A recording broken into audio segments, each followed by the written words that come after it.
La faculté des lettres et sciences humaines de l'Université du Burundi a procédé en date du 4 juin 2021 au CELAB à la validation de 4 programmes de master. Le professeur Gelaz Nimbona, doyen de la dite faculté, a dans son mot de bienvenue précisé que c'est grâce à l'appui de l'ambassade de France au Burundi, via l'agence universitaire de la francophonie, que cette faculté s'est lancée à la création des 10 masters afin de contribuer efficacement au développement humain de notre pays en lui dotant des cadres compétents sur le marché du travail local, régional et international.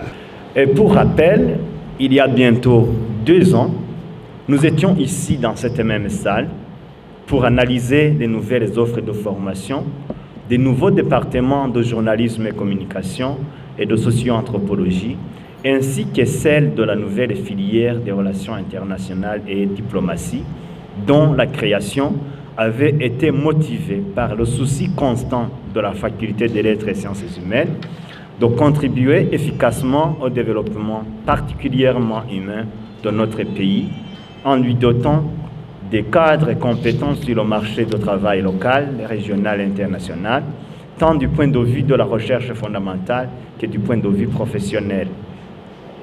C'est dans cette logique que la faculté des lettres et sciences humaines, avec l'appui de l'ambassade de France au Burundi via l'AIF, s'est lancée à la création du master en traduction et interprétation dont l'offre de formation nous réunit aujourd'hui.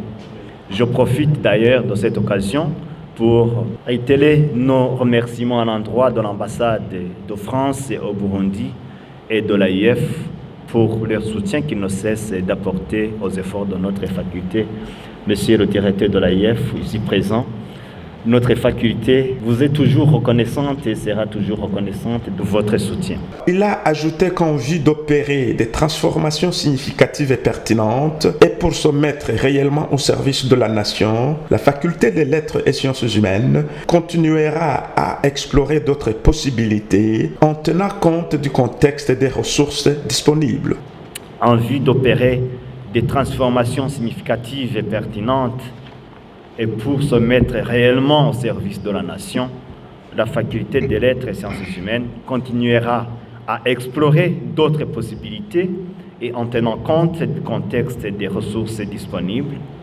D'ores et déjà, qu'il me soit donc permis de remercier les autorités de l'Université du Burundi, via le vice-recteur qui est ici présent, donc qui nous encourage tant dans cette réflexion et qui nous accorde à chaque fois les moyens dont nous avons besoin.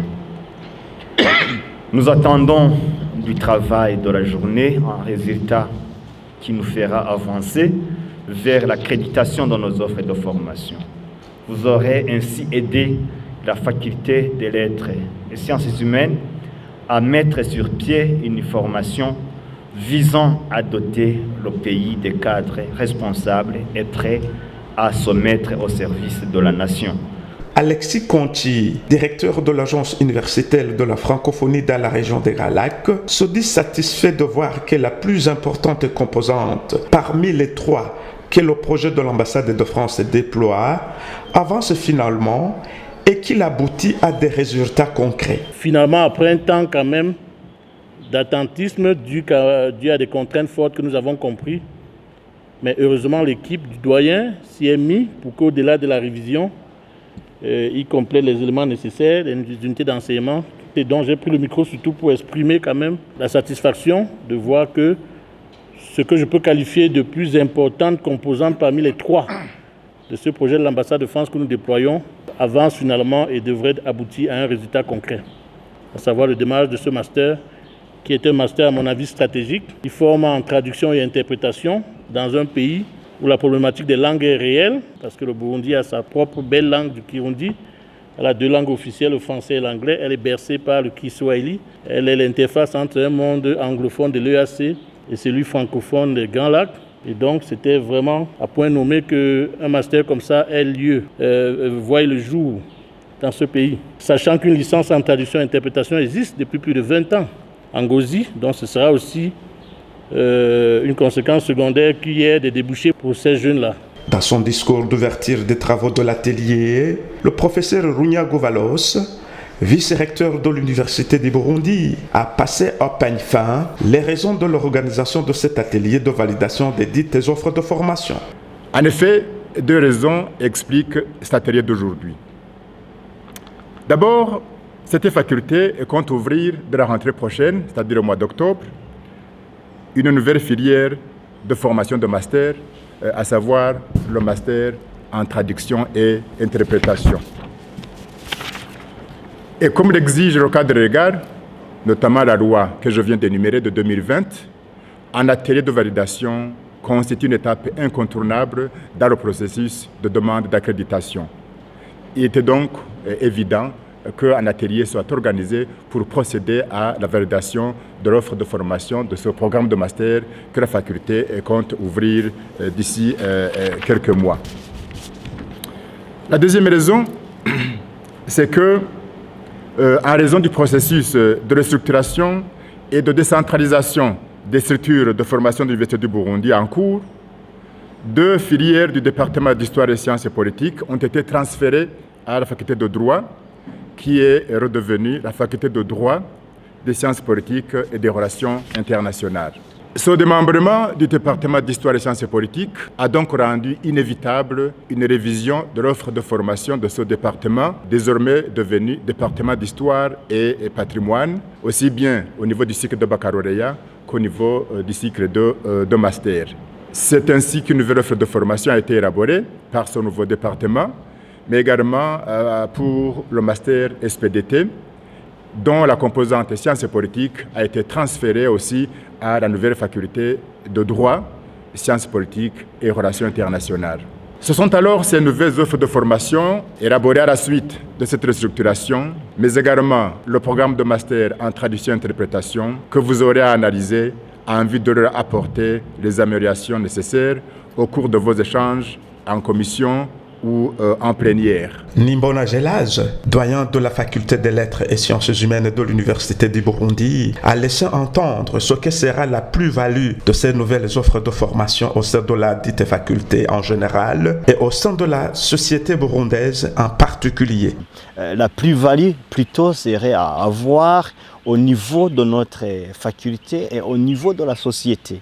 Au niveau de la faculté parce que c'est que notre souci constant est que les lauréats des bacs aient quand même un niveau supérieur à fréquenter. Parce que avec le système BMD, la formation au niveau des bacs n'est pas suffisante. Et c'est donc dans cette logique, c'est ce souci qui nous pousse à créer des offres de formation qui sont non seulement pour aider nos lauréats des bacs à entrer dans les masters, à achever leur formation universitaire, mais c'est aussi un souci de créer des offres de formation qui s'adaptent aux nécessités de la société, au niveau local, au niveau régional et au niveau international. Cette haute autorité de la faculté des lettres et sciences humaines de l'Université du Burundi n'a pas non plus oublié de montrer la place qu'occupera ces nouvelles offres de formation dans le développement de notre pays et de nos communautés. Les masters, les offres de formation de master que nous proposons maintenant sont des programmes stratégiques pour le pays. Parce que d'abord, à commencer par le master en traduction et interprétation, vous savez que notre pays maintenant se trouve en processus d'intégration régionale dans les IAC, dans un monde anglophone, alors que nous sommes foncièrement francophones. Donc, entrer dans le monde anglophone, du monde francophone, et vice-versa, ça veut dire qu'on a besoin des spécialistes de la traduction et interprétation pour accompagner notre pays dans ce processus d'intégration régionale. Et c'est un domaine qui n'était pas exploité dans ce pays. Dans les services de l'État, comme dans les services de différentes entreprises, on a besoin de traducteurs, on a besoin d'interprètes. Aujourd'hui, nous voulons offrir au pays de traducteurs et d'interprètes compétents sur le marché du travail, bien formés. Voilà. Pour le master SPTD, là, la vision, c'est la formation des spécialistes de l'aménagement du territoire, de l'environnement, de la démographie. Donc, un domaine hautement stratégique pour le pays. Parce que, vous voyez, tous les jours, nous assistons à des inondations, nous assistons à des catastrophes naturelles. Il faut qu'il y ait des gens spécialisés dans le domaine pour contrer à ces problèmes-là.